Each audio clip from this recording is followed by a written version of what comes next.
Hello everyone. This video will explain you about bijective function.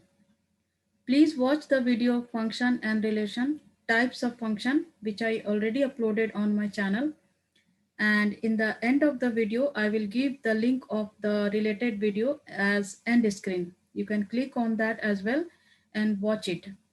That will help you to understand the bijective function. And very important, before continuing the bijective function, you should first clear your concept of injective function and surjective function.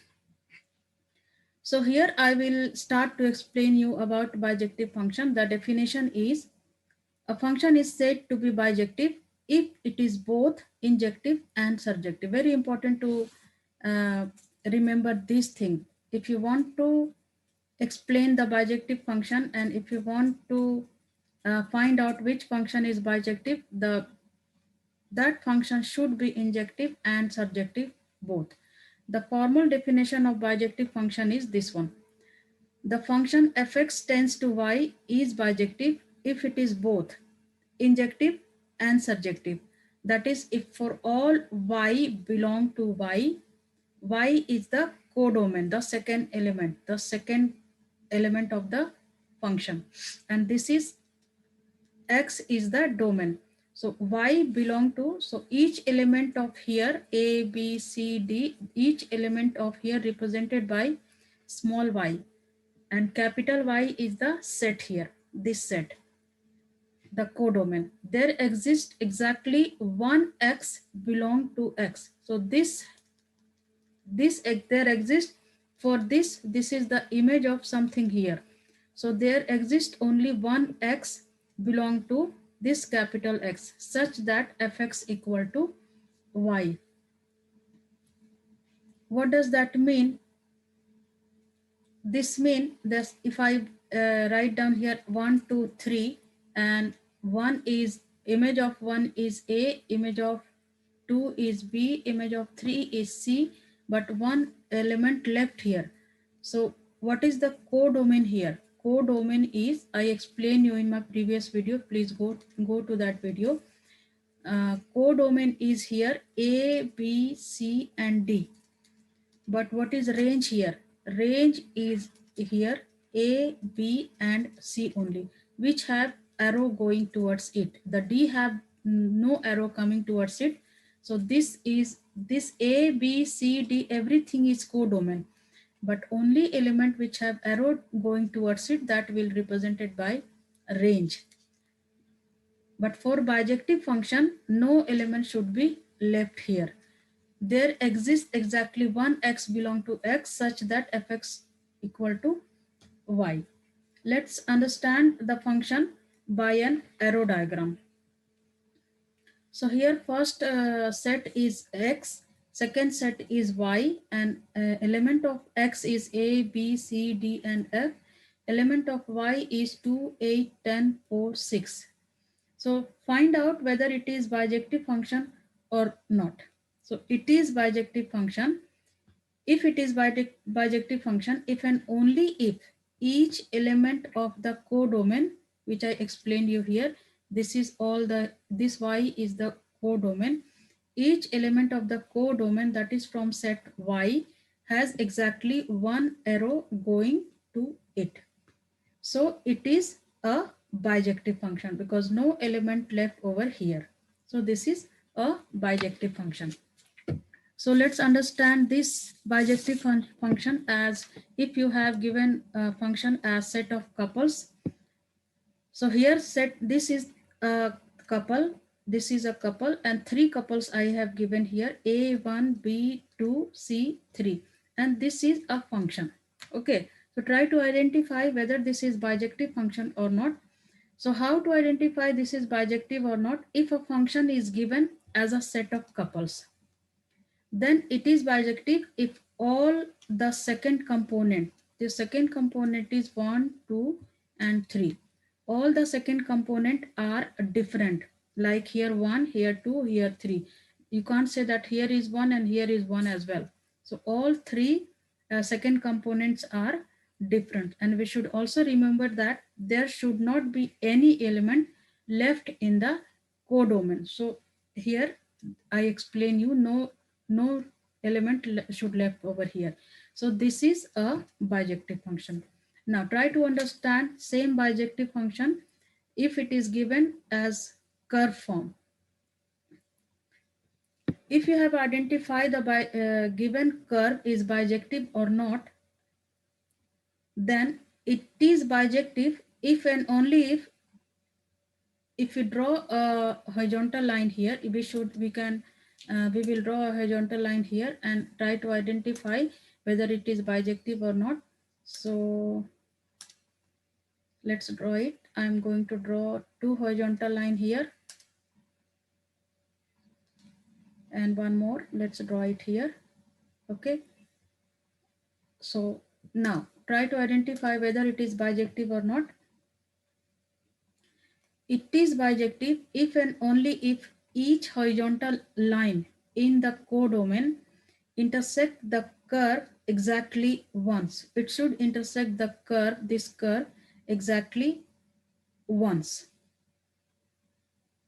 And if the curve doesn't represent the bijective function, so here you can say that this horizontal line intersected the curve more than once, two times. Here it is, and here it is, here it is, and here it is. So this curve now doesn't represent the bijective function. And if this curve doesn't represent the bijective function, then we can make the curve as bijective function. What we have to do, we can restrict one or both of the domain and codomain, and in this way we can represent the curve as bijective function. So see the figure B, I have restricted the curve here. What I did here, I just removed the this part of the curve, and this section of the line here I removed. This is the minus section. So here the domain is real number, codomain is also real number. Real number, what is real number? Any number which represented in the line 1 2 3 4, this is the line, and here -1 -2 -3, these all numbers are here. Whatever number on the number line, these numbers are real number, and whatever number on the y-axis, these are all real number. So this x-axis is your domain and y-axis is your codomain. So x is also real number and y is domain and codomain, both are real number.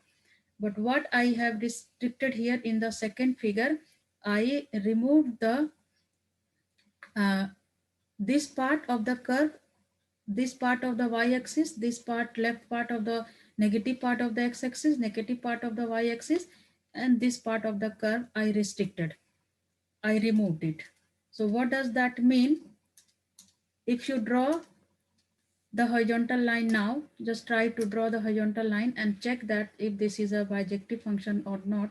How to check that this is a bijective function? The horizontal line should intersect the curve only at once. So here horizontal line intersected the curve only at once, which is here, only at once. And here it is intersected two times. So that's why this is not bijective. Okay, and here only at once this place the horizontal line is intersected. So what does that mean?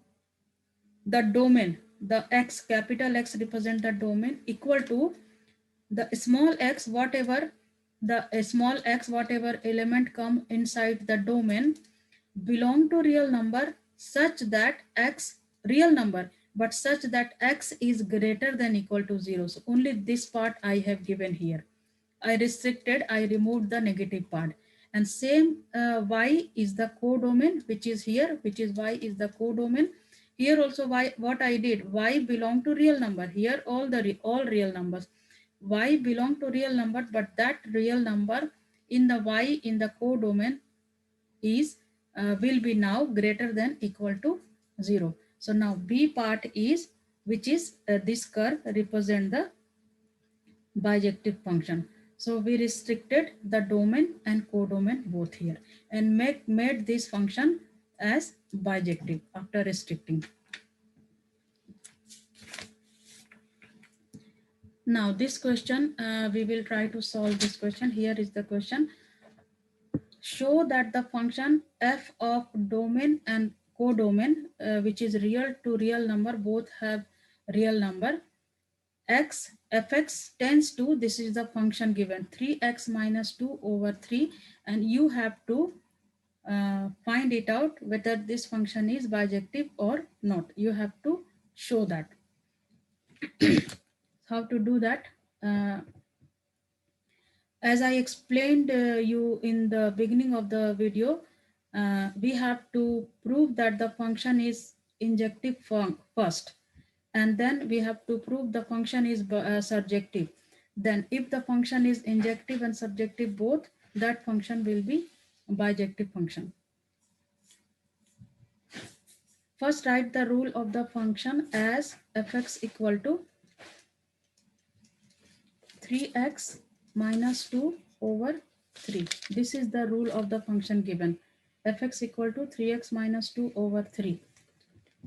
Or you can write it down. Fx is same as y. In the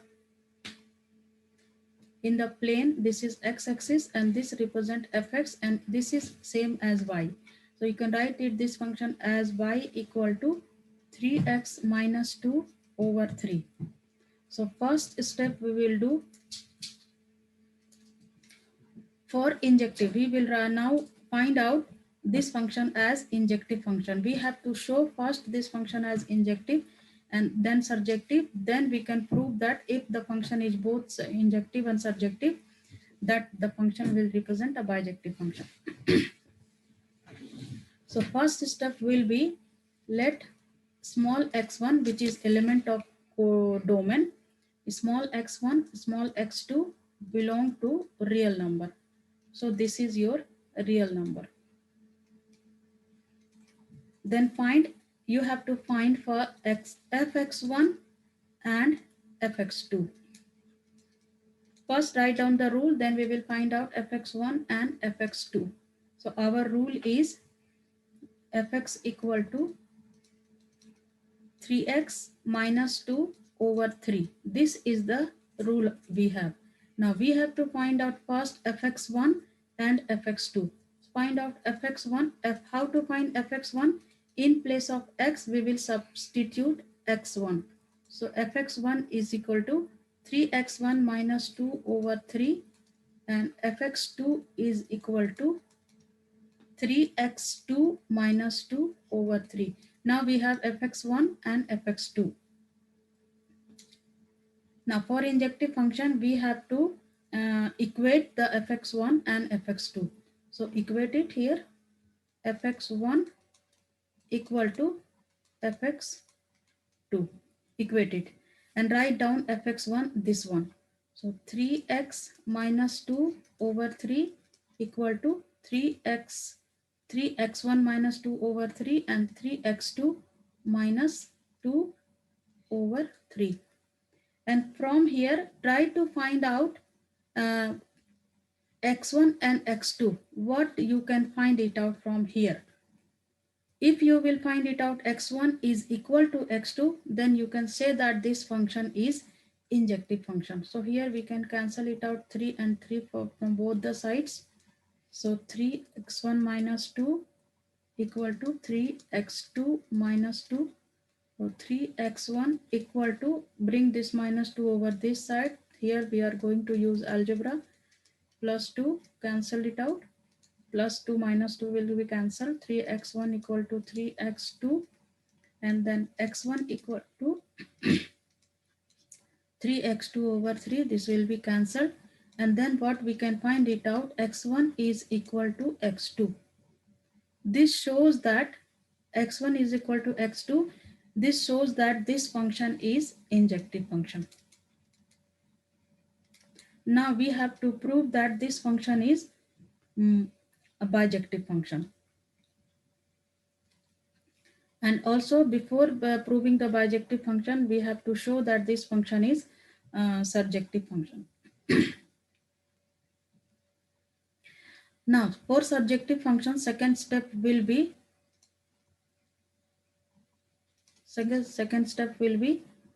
let's take this one, y equal to 3x minus 2 over 3. and swap the equation, which I'm going to find. We have to rearrange this equation, and here y is the subject. We have to make x the subject. Uh, what does that mean? We have to find x equal to. So let's swap the equation. 3x minus 2 over 3 equal to y. It doesn't make any difference. Now we have to find it out here. So 3x minus 2 is equal to, we will cross multiply, this 3y will be here, and then 3x equal to 3y plus 2, x equal to 3y plus 2 over 3. Now we found x equal to here. How can we say that this is a surjective function? Here, if you see that for each y, if you substitute any value of y, you will get some value of x. So you can say that for each y belong to real number, there will be an x belong to real number as well, such that x equal to 3y plus 2 over 3. So this shows that f is surjective function. Let's understand this way. If you substitute y for y equal to 1, you will get some x here. If you substitute y 2, you will get some x here. So every element of y is in an image which is in x. This shows that this is surjective function. Now, as f is both injective function and surjective function, so we can say that this is a bijective function. So you can say that the function f is injective and bijective function. Sorry, not f is injective and surjective function.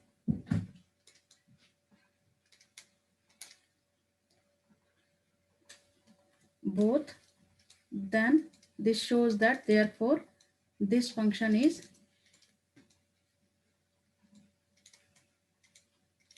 bijective function.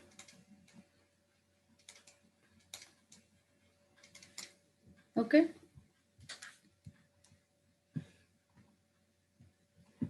Now let's try to do this question. If you want to do this question, you can pause the video and try yourself first.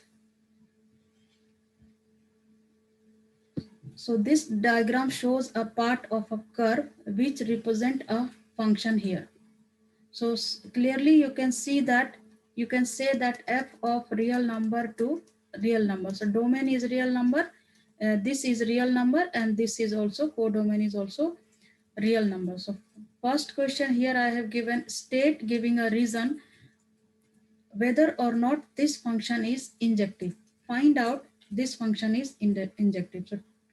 So what to do to test the injective function? We will draw a horizontal line here, and if this horizontal line intersects the curve only at once, then we can say that this is an injective function. So let's draw a horizontal line first here. So we will draw a few lines here. One I'm drawing here. And let's draw one more line here and one line here. Now, for injective function, the horizontal line should intersect the function only at once. This is for injective function. This is for injective function. So let's check it here. This first line, this line intersected the curve once.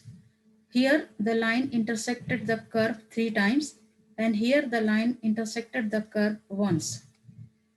So what does that mean? This curve doesn't represent an injective function. If we draw a horizontal line, this horizontal line intersect the curve at some point here more than once. So this is not an injective function. Now second question is state giving a reason whether or not this function is bijective function. So clearly you can say that for bijective function, the curve should be injective and surjective both. So this is not injective function. This cannot be bijective. So remember, for bijective function, it should be both injective and surjective. So what is the can you say that is this function curve is surjective? As bijective, you have to prove that it is injective and surjective. We just prove this is not injective. If for bijective, it should be injective and surjective both. This is not injective, so that's why this is not bijective function. But I didn't give that is this a function represent a surjective or not. So let's try to find out this function is surjective or not. You can watch the video of surjective function, but I'll explain you here. For surjective function, any horizontal line intersect the curve at least once. At least once means it can intersect the curve more than once. So this curve at least once means it doesn't matter, it can intersect the curve more than once, but it should intersect the curve at least once. So this curve represent the surjective function. Okay, so this is all about bijective function. In my next video, I will explain you about inverse function. Until then, stay safe and take care.